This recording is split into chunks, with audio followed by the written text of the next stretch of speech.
আসসালামু আলাইকুম। আশা করি সবাই ভালো আছো। যেখান থেকে আমার এই ভিডিও টিউটোরিয়ালটা দেখছো সবাইকে স্বাগত জানাচ্ছি। আজকে আমরা ১ নম্বর প্রশ্নের সমাধান করব ২৬তম বিসিএস এর। দেখো যেটা আছে ১, ৩, ৬, ১০, ১৫, ২১ ধারাটির দশম পদ কত? ঠিক আছে, দশম পদটা কত সেটা বের করতে বলেছে। তাহলে এইখানে ট্রেন্ডসটা কিভাবে আসলো দেখো ১, ৩, ৬, ১০, ১৫, ২১ এটা কিভাবে আসলো। আচ্ছা, এই ১ হচ্ছে প্রথম পদ, তারপর এই ১ এবং ২। আচ্ছা, ১ প্লাস ২ সমান হচ্ছে ৩। ওকে, তারপর হচ্ছে ৩ প্লাস ৩ সমান হচ্ছে এই যে ৬। ওকে, তারপর দেখো ৬ প্লাস ৪ হচ্ছে ১০, তারপর ১০ প্লাস ৫ হলো ১৫, তারপর ১৫ প্লাস ৬ সমান হচ্ছে ২১। তাহলে আমরা কয়টা পেলাম? কয়টা হচ্ছে? ১টা ২টা ৩টা ৪টা ৫টা ৬টা, তারপর হচ্ছে আর ৩টা লাগবে। আচ্ছা, তাহলে দেখো ২১ প্লাস ৭ হচ্ছে ২৮, ২৮ প্লাস ৮ হচ্ছে ৩৬। তাহলে দেখো এবার ৩৬ প্লাস ৯ যেটা হচ্ছে ৪৫, তারপর ৪৫ প্লাস ১০ হচ্ছে ৫৫। ঠিক আছে, তাহলে দেখো ২ ৪ ৬। আচ্ছা, ৬ ৭ ৮ ৯ ১০, দশম পদ হচ্ছে ৫৫, অর্থাৎ খ নম্বর যে অপশনটা এটাই কারেক্ট অ্যান্সার। এবার আমরা ২ নম্বর প্রশ্নের সমাধান করব। ২ নম্বরে যেটা আছে একটু খেয়াল করো। দেখো পিতা ও মাতার বয়সের গড় ৪৫ বছর, আবার পিতা মাতা এবং এক পুত্রের বয়সের গড় ৩৬ বছর, পুত্রের বয়স কত? তাহলে দেখো শুরুতে যেটা করব, পিতা মাতা ও এক পুত্রের, ওকে, এক পুত্রের বয়সের সমষ্টি। ঠিক আছে, বয়সের সমষ্টি হচ্ছে ৩ ইন্টু ৩৬ সমান হচ্ছে ৩ ৬ ১৮, ৮ হাতে আছে ১, ১০৮। আর এখানে যেটা আছে শুধুমাত্র পিতা ও মাতার বয়সের সমষ্টি যদি বলি, এটা হচ্ছে যেহেতু দুইজন, তাহলে ২ ইন্টু ৪৫, তার মানে ৯০। তো এখন আমরা সিম্পলি যদি মাইনাস করে দিই তাহলে আমাদের পুত্রের বয়স বের হয়ে যাবে। ঠিক আছে, পুত্রের বয়স হচ্ছে ১৮। ঠিক আছে, ১৮ বছর, অর্থাৎ ঘ নম্বর যে অপশনটা এটাই কারেক্ট অ্যান্সার। এবার আমরা ৩ নম্বর প্রশ্নের সমাধান। ৩ নম্বরে যেটা আছে একটু খেয়াল করো, একটি জারে দুধ ও পানির অনুপাত আছে ৫:১। দুধের পরিমাণ যদি পানি অপেক্ষা ৮ লিটার বেশি হয় তবে পানির পরিমাণ কত? অর্থাৎ এই যে দুধ ও পানির যে অনুপাতটা সেটা দেওয়া আছে ৫:১, অর্থাৎ এই দুইটার যে ডিফারেন্স, এই ডিফারেন্স হচ্ছে ৪, এই ডিফারেন্স সমান হচ্ছে ৮। আমাদের কাজ হচ্ছে ১ ইউনিটের মান বের করা। তাহলে কি, এটা ২ বার যাবে ২, ১ ইউনিটের মান হচ্ছে ২। এখন পানির পরিমাণ কত? অর্থাৎ যার মান বের করতে বলেছে সিম্পলি আমরা এই ১ ইন্টু ২ গুণ করে দেব, তাহলে হচ্ছে ২ লিটার। ঠিক আছে, ২ লিটার, এটাই কারেক্ট অ্যান্সার। এখন যদি এখানে দুধের পরিমাণ বের করতে বলতো, দুধের পরিমাণ, তাহলে কি করতাম আমরা? সিম্পলি এই যে ৫ আর ১ ইউনিটের মান বের করেছি ২, করে ফেলতাম ৫ দুগুণা ১০ লিটার।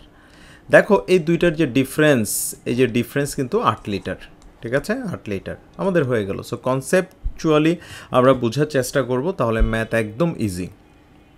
এবার আমরা ৪ নম্বর প্রশ্নের সমাধান করব। ৪ নম্বরে দেখো যেটা আছে, টাকায় ৩টি করে লেবু কিনে টাকায় ২টি করে বিক্রি করলে শতকরা কত লাভ হবে? তাহলে দেখো, অর্থাৎ ৩টা লেবুর যে ক্রয় মূল্য, ৩টা লেবুর যে ক্রয় মূল্য সেটা হচ্ছে ২টা লেবুর বিক্রয় মূল্যের সমান, বিক্রয় মূল্যের সমান, অর্থাৎ টাকায় বিক্রয় মূল্য।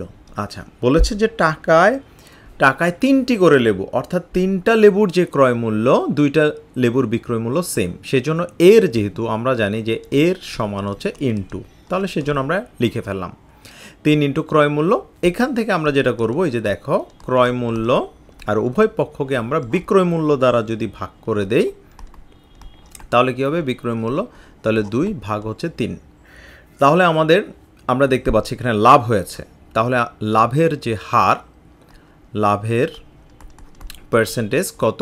এই ৩ থেকে ২ মাইনাস করলে হবে ১। আমরা জানি ক্রয় মূল্যের উপরে লাভ বা ক্ষতি ক্যালকুলেট করতে হয়, তাহলে কত? এটা ৫০% লাভ, অর্থাৎ লাভ হচ্ছে ৫০%, অর্থাৎ ক নাম্বার অপশনটা correct answer.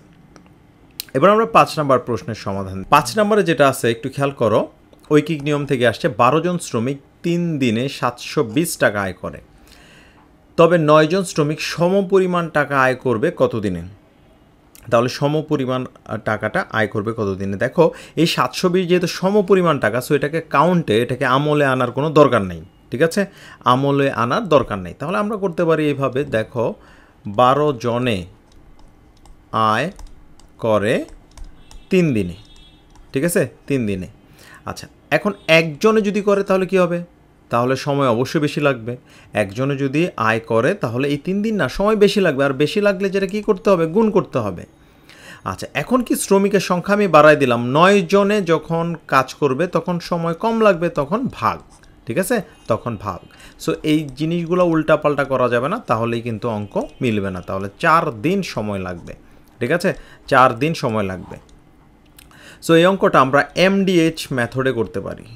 MDH method, MDH হচ্ছে লগা প্রথমে যে এমতে শ্রমিক সংখ্যা, ডিতে হচ্ছে দিন এবং এইচতে আওয়ার, ঠিক আছে? তাহলে যে দেখো এমডিএইচ আমরা 12 এমডিএইচ ডিভাইডেড যেটা হচ্ছে এই যে 720 টাকার পরিমাণটা যদি আমরা ডব্লিউটি টাকা আর ওয়ার্ক সেটা এভাবেও করা যায়। আচ্ছা দেখো 12 × 3 টাকার পরিমাণটার নিচে 720 সমান হচ্ছে 9 জন শ্রমিক সমপরিমাণ টাকা আয় করবে কত দিনে? কত দিনে আমরা জানি না, সেটা হচ্ছে এক্স, নিচে হচ্ছে 720।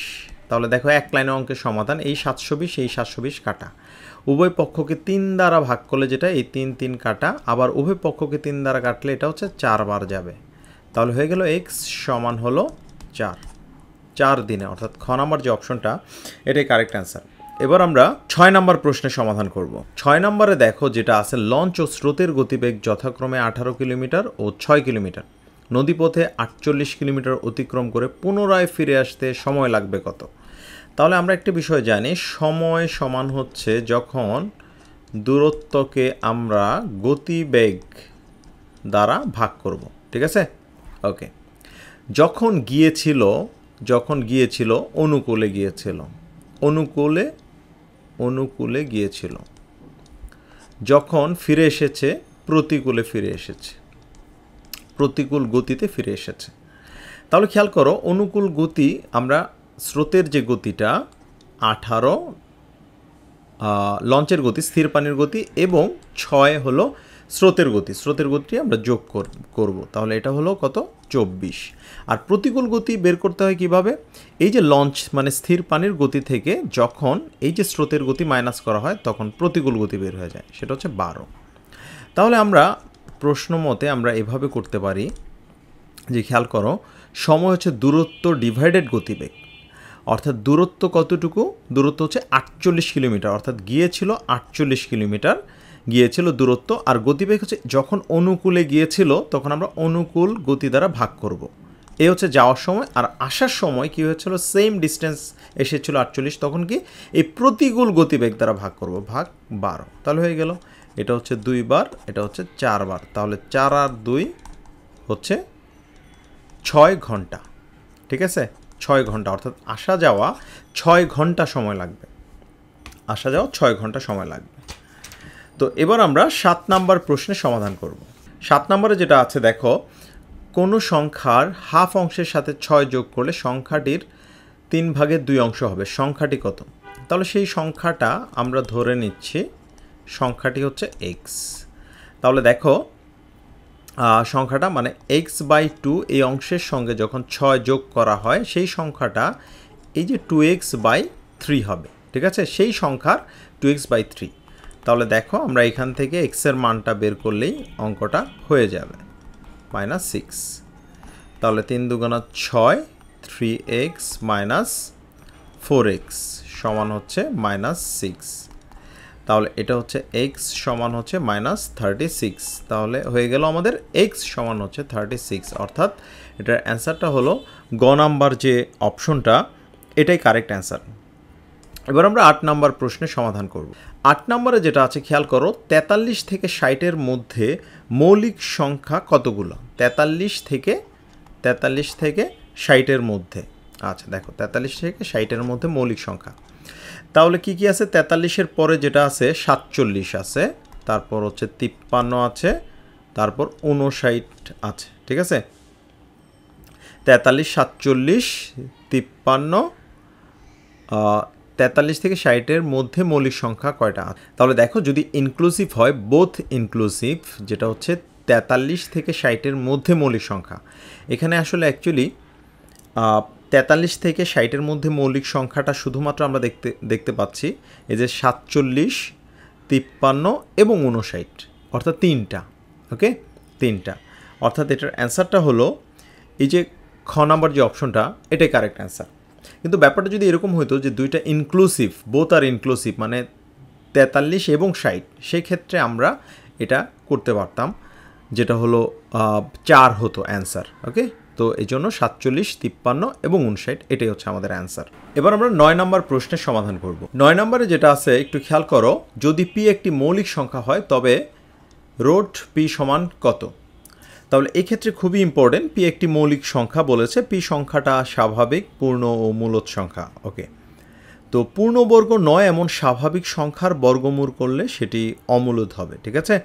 যেমন আমি যদি বলি রুট 3, অর্থাৎ পি যদি মৌলিক সংখ্যা হয় তাহলে এটা অমূলদ সংখ্যা, ঠিক আছে, অমূলদ সংখ্যা, অমূলদ সংখ্যা হবে। আবার রুট 7 এটা অমূলদ সংখ্যা, রুট 11 অমূলদ সংখ্যা, ঠিক আছে। অর্থাৎ এই যে ঘ নাম্বার যে অপশনটা, এটাই কারেক্ট অ্যান্সার।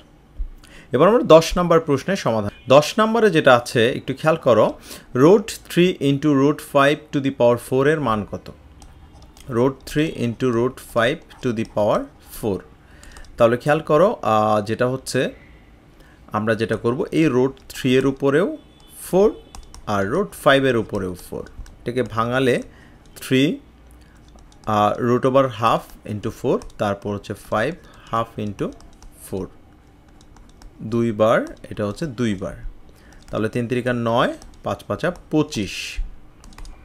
তাহলে 9 25 হচ্ছে 225, 225। সো এটার অ্যান্সারটা হলো গ নাম্বার যে অপশনটা, এটাই কারেক্ট অ্যান্সার। এবার আমরা 11 নম্বর প্রশ্নের সমাধান। 11 নম্বর যেটা আছে, ক এবং খ একত্রে একটি কাজ 12 দিনে করতে পারে, ক একা কাজটি 20 দিনে করতে পারে, খ একা কাজটি কত দিনে করতে পারবে? তাহলে দেখো, ক এবং খ তারা একদিনে করে কতটুকু? 12 ভাগের 1 অংশ একদিনে করে। শুধু ক একদিনে করে কতটুকু? 20 ভাগের 1 অংশ। তাহলে ক খ থেকে ক যদি মাইনাস করি তাহলে খ একদিনে করবে কতটুকু? তাহলে এই যে 12 ভাগের 1 থেকে 20 ভাগের 1 আমরা যদি মাইনাস করে দেই তাহলেই হয়ে গেল আমাদের। তাহলে 12 এবং 20, যেটা হচ্ছে লসাগু হচ্ছে 60, তাহলে 5 আর এটা হচ্ছে 3, তার মানে 2/60, 1/30। তাহলে যেটা করা যেতে পারে, এই যে 30 ভাগের 1 অংশ করে একদিনে, এটা কে করে? খ করে, ঠিক আছে, খ। তাহলে পুরো অংশ করে 30 দিনে, পুরো অংশ করে 30 দিনে, অর্থাৎ অ্যান্সারটা হলো খ নাম্বার অপশনটা কারেক্ট। আচ্ছা, এই প্রশ্নটা আমরা যদি শর্টকাটে করতে চাই তাহলে কি হবে? শর্টকাটে এই ধরনের প্রশ্ন যখন আসবে, দেখো এবি, নিচে হচ্ছে big minus small, big minus small, তাহলে যেটা হচ্ছে 12, এটা হচ্ছে 12 ইন্টু 20, আর বিগ, এই দুইটার মধ্যে বিগ হচ্ছে 20, 20 মাইনাস 12, তার মানে 12 ইন্টু 20, আর নিচে হচ্ছে 8, 4 দ্বারা কাটলে 3 বার, এটা হচ্ছে 2 বার, এটা 10, তার মানে 30 দিন। যেভাবেই বের করো না কেন অ্যান্সার 30 দিনই আসবে, ঠিক আছে। এবার আমরা 12 নম্বর প্রশ্ন। 12 নম্বরে দেখো যে জিনিসটা হচ্ছে 72 সংখ্যাটির মোট ভাজক সংখ্যা কয়টা? ঠিক আছে, 72 সংখ্যার মোট ভাজক সংখ্যা। আচ্ছা, ভালো কথা, 72 সংখ্যার ভাজক সংখ্যা যদি আমরা বের করতে চাই, কি কি আছে? প্রথমত যেটা হচ্ছে 1 হচ্ছে একটা ভাজক, তারপর 2, তারপর হচ্ছে 3 আছে, 4 দ্বারা ভাগ করতে পারি আমরা, 6 দ্বারা ভাগ করতে পারি, 8 দ্বারা ভাগ করতে পারি, 9 দ্বারা করতে পারি, 12 দ্বারা করতে পারি, 18 দ্বারা করতে পারি, ঠিক আছে, 24 দ্বারা করতে পারি আমরা, তারপর 36 দ্বারা করতে পারি, 72 দ্বারা করতে পারি। ওকে, তাহলে এই হচ্ছে টোটাল হলো 12টি ভাজক সংখ্যা, ঠিক আছে। আচ্ছা, আমরা এটা হলো একটা সিস্টেম, 12টা। আরেকটা সিস্টেম আছে, সেটা হচ্ছে আমরা যদি লসাগু করে ফেলি, 72-এর লসাগু 2 বার কতবার যাবে, যেটা হচ্ছে 36 বার, 2 বার ইকলে 18, 2 বার 9, 3, 3 তিরিকা 9। তাহলে আমরা যেটা করতে পারি, এই 2 to the power 3 into 3 to the power 2। আচ্ছা, এখন এই ভাজক সংখ্যা বের করার টেকনিকটা হলো, আমরা যেই কাজটা করব, যে এই যে পাওয়ারগুলো আছে, পাওয়ারগুলোর সঙ্গে সিম্পলি আমরা কি করব, যোগ করে দেব। ঠিক আছে, যোগ করে দেব 1। দেখো তাহলে কি হবে, এই 3 যদি হয় এটার সঙ্গে 1 যোগ করলে হবে 3 প্লাস 1। এবার ইন্টু করব, এরপর এই 3-এর উপরে যে পাওয়ারটা আছে 2, এটার সঙ্গেও সেম কাজটা করব, জাস্ট 1 যোগ করে দেব। এবার দেখো 4 ইন্টু 3, তার মানে 3 4 12। এই হচ্ছে আমাদের একটা সুপার টেকনিক, ভাজক সংখ্যা বের করার সুপার টেকনিক হচ্ছে এটা। এই সিস্টেমেও বের করতে পারো, এটা হচ্ছে এলসিএম মেথডের সাহায্যে। ওকে, এবার আমরা 13 নম্বর প্রশ্নের সমাধান করি। 13 নম্বর দেখো, যেটা হচ্ছে দুটি ক্রমিক পূর্ণ সংখ্যা নির্ণয় করুন যাদের বর্গের অন্তর হচ্ছে 47। ঠিক আছে, যাদের বর্গের অন্তরটা বলেছে হচ্ছে 47। এই ধরনের প্রশ্ন আমরা কিভাবে সমাধান করব? তাহলে দেখো, সংখ্যাদ্বয় আমরা একটু ধরে নিচ্ছি। সংখ্যাদ্বয় একটা হচ্ছে এক্স এবং আরেকটা হচ্ছে এক্স প্লাস 1। যেহেতু ক্রমিক পূর্ণ সংখ্যা, ক্রমিক ধারাবাহিক, প্রথমটা এক্স হলে পরেরটা এক্স প্লাস 1। এখন বলেছে এই দুইটার যে বর্গের অন্তর, তাহলে অ্যাকর্ডিং টু কোয়েশ্চেন আমরা বলতে পারি x plus 1 whole square minus x square সমান হচ্ছে 47। তাহলে এক্স প্লাস 1 প্লাস এক্স, তারপর হচ্ছে এক্স প্লাস 1 মাইনাস এক্স সমান হচ্ছে 47। তাহলে এক্স এক্স কাটা, তার মানে 2x প্লাস 1 সমান হচ্ছে 47। তাহলে 2x সমান 47 থেকে 1 মাইনাস করলে 46, 2 বার কাটলে 23, অর্থাৎ x সমান হচ্ছে 23। তাহলে x সমান 23 হলে তাহলে x প্লাস 1 সমান হবে 23 প্লাস 1, দ্যাট মিন্স 24। তার মানে 23 এবং 24, অর্থাৎ গ নাম্বার যে অপশনটা, এটাই কারেক্ট অ্যান্সার। এবার আমরা 14 নম্বর প্রশ্ন। 14তে যেটা আছে তোমরা একটু খেয়াল করো, যে এক্স প্লাস ওয়াই সমান 8, এক্স মাইনাস ওয়াই সমান 6 হলে x square plus y square. So এই টাইপের প্রশ্নের চমৎকার একটা টেকনিক তোমাদেরকে বলে দিচ্ছি। এরকম যখন আসবে তখন কি করবা, এই এক্সের মানটা বের করার টেকনিকটা হচ্ছে সিম্পলি যোগ করে 2 দ্বারা ভাগ। এই যে 8 প্লাস 6 ভাগ হচ্ছে 2, তাহলে 8 আর 6 যেটা হচ্ছে 14 ভাগ 2, দ্যাট মিন্স 7। এক্সের মান বের হয়ে গেছে, এই ওয়াইয়ের মান বের করবা, তাহলে এনে মান বসায় দাও। তাহলে 7 প্লাস ওয়াই সমান হচ্ছে 8, তাহলে ওয়াই সমান হচ্ছে 1 হয়ে গেল। তাহলে যেটা বের করতে বলছে x square plus y square, মানগুলো বসায় দাও। 7 স্কোয়ার প্লাস 1 স্কোয়ার 49 আর 1 50 হয়ে গেল অ্যান্সার। গ নাম্বার অপশনটা কারেক্ট। আচ্ছা, এইখানে যে টেকনিকটা আমরা এক্সের মানের টেকনিকটা দেখেছি, আমরা যদি ওয়াইয়ের মানটা এই সিস্টেমে বের করতে চাইতাম তাহলে কি হতো, সিম্পলি এই 8 থেকে 6 মাইনাস করতে হবে। এবার 8 মাইনাস 6 ভাগ হচ্ছে 2, তাহলে কি হচ্ছে 2 ভাগ 2 সমান হচ্ছে 1 হয়ে গেল। আমাদের 14 নম্বর প্রশ্নের সমাধান হয়ে গেল। এবার আমরা 15 নম্বর প্রশ্নের সমাধান। 15তে দেখো যে জিনিসটা হচ্ছে a প্লাস 1 বাই a সমান রুট 3 হলে a square plus 1 by a স্কোয়ারের মান কত?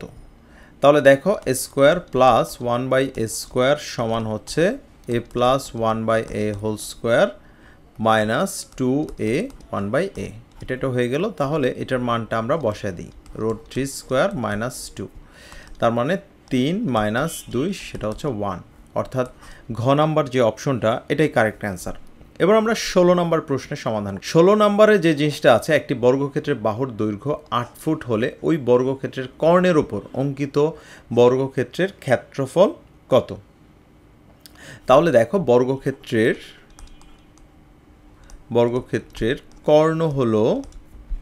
কর্ণ হচ্ছে এই যে 8 স্কোয়ার এবং 8 স্কোয়ার। ঠিক আছে, তাহলে দেখো 8 8 64 প্লাস 64, তার মানে হচ্ছে 128 রুট 128 বর্গফুট। এখন বলেছে ক্ষেত্রফল বের করতে বলেছে। ক্ষেত্রফল যদি বের করতে চাই তাহলে সিম্পলি আমরা রুট ওভার এই যে 128 হোল স্কোয়ার করে দেব। তাহলে কি হবে, 128, এইটা যেটা আমরা বের করেছি এটা হচ্ছে ফুট হবে, আর এই ক্ষেত্রফল যখন এটা হলো বর্গ ফুট। ঠিক আছে, 128 বর্গফুট, অর্থাৎ গ নাম্বার অপশনটা কারেক্ট। এবার আমরা 17 নম্বর প্রশ্নের সমাধান। 17 নম্বরে যেটা আছে √2 ডিভাইডেড √6 প্লাস 2 সমান কত? তাহলে দেখো √2 নিচে হচ্ছে √6 প্লাস 2। আচ্ছা, এটাকে যদি আমরা ক্যালকুলেট করতে চাই কিভাবে করব? সিম্পলি আমরা এই √2 উভয় পক্ষকে √6 মাইনাস 2 আর নিচে হচ্ছে √2 এখানে হচ্ছে √6 প্লাস 2 ইন্টু করবো √6 মাইনাস 2। আচ্ছা, এবার এ স্কোয়ার মাইনাস বি স্কোয়ারের সূত্র যেটা A plus B into A minus B √c whole square minus 2 square. তাহলে এটা হচ্ছে √2 আর যেটা হচ্ছে √6 মাইনাস এটা আমরা করতে পারি, এই 2কে আমরা লিখতে পারি এভাবে √2 ইন্টু √2। তাহলে এইখানে যে কাজটা করা যায় √2 আর 3 দুগুণা 6 এভাবে করা যায় √2 ইন্টু √2। আর এটা হচ্ছে 6 মাইনাস 2 এটা হচ্ছে 4 হবে। আর √2 ইন্টু √2 কমন নিলে √3 মাইনাস √2। তাহলে যে জিনিসটা হচ্ছে 2 আর নিচে হচ্ছে 4 √3 মাইনাস √2 এটা হচ্ছে 2 বার যাবে। এখানে একটু ভুল হয়েছে, এই 6 থেকে এই 2 দুগুণা 4, ঠিক আছে 4, 6 থেকে 4 বের হলে যেটা হচ্ছে 2 হবে। আর এটা হচ্ছে এই 2 2 কাটা, তাহলে অ্যান্সার হলো √3 মাইনাস √2, √3 মাইনাস √2 অর্থাৎ গ নাম্বার যে অপশনটা এটাই কারেক্ট অ্যান্সার। এবার আমরা 18 নম্বর প্রশ্নের সমাধান। 18 নম্বরে যেটা আছে খেয়াল করো x² minus 8x minus 8y plus 16 plus y স্কোয়ারের সঙ্গে কত যোগ করলে যোগফল একটি পূর্ণবর্গ সংখ্যা হবে? তাহলে দেখো এটাকে আমরা একটু ভাঙি, plus 16 plus y square, x² plus y square করতে পারি। আমরা সূত্রে ফেলানোর জন্য যে কাজটা করব এই যে -4 এই যে 16কে ভাঙা এটা লিখলাম, ঠিক আছে, প্লাস যেটা হচ্ছে 2xy plus 2y minus 4 plus 2 into -4x minus 2x। তাহলে x² plus y square plus -4 whole square plus 2xy minus 8y minus 8x minus 2xy। Okay, এটাকে ভাঙাইলে এভাবে আমরা ভাঙাইতে পারি। এবার আমরা যে কাজটা করব দেখো x plus y minus 4 whole square এই সূত্রে আমরা ফেলবো মাইনাস 2xy, তার মানে এই যে অতিরিক্ত যেটা আছে এটা, সো এটার সঙ্গে আমরা যদি সিম্পলি যোগ করতে হবে 2xy যদি যোগ করি কেবলমাত্র তখন এটা পূর্ণবর্গ সংখ্যা হবে, ঠিক আছে। সো এটার অ্যান্সারটা হলো ঘ নাম্বার যে অপশনটা এটাই কারেক্ট অ্যান্সার। এবার আমরা 19 নম্বর প্রশ্নের সমাধান করব। 19 নম্বরে যেটা আছে দেখো x² minus y square plus 2y minus 1 এর উৎপাদক কত? x² minus y square plus 2y minus 1, তাহলে x² মাইনাস কমন নিলে যেটা হচ্ছে y square minus 2y plus 1, তাহলে x² minus y minus 1 whole square. তাহলে a plus B into a minus b এর সূত্র যেটা সেটা, অর্থাৎ গ number x minus y minus যেটা হচ্ছে এই যে x প্লাস ওয়াই মাইনাস 1 অর্থাৎ গ নাম্বার যে অপশনটা এটাই কারেক্ট অ্যান্সার। এবার আমরা শেষ প্রশ্ন 20 নম্বর প্রশ্নে 20 নম্বরে দেখো যেটা আছে 13 সেন্টিমিটার ব্যাসার্ধের বৃত্তের কেন্দ্র হতে 5 সেন্টিমিটার দূরত্বে অবস্থিত জ্যার দৈর্ঘ্য কত? ওকে, তাহলে দেখো অতিভুজ যেটা আছে অতিভুজটা হচ্ছে 13 এবং লম্ব যেটা দেওয়া আছে 5 সেন্টিমিটার, ঠিক আছে 5 সেন্টিমিটার। তাহলে ভূমি যেটা হলো ভূমি আমরা যেটা হচ্ছে পিথাগোরাসের সূত্র অনুযায়ী জানি, এটা বের করতে পারি এভাবে। তাহলে দেখো এই যে 13 স্কোয়ার মাইনাস যেটা হচ্ছে 5 স্কোয়ার হবে, ঠিক আছে পিথাগোরাসের সূত্র অনুযায়ী। তাহলে দেখো এই যে 13 ইন্টু 13 অর্থাৎ 169 মাইনাস 5 5 25, তাহলে যেটা হচ্ছে এটা হলো 69 যদি আমরা মাইনাস করে দিই হচ্ছে 144, তার মানে হচ্ছে 12। এখন জে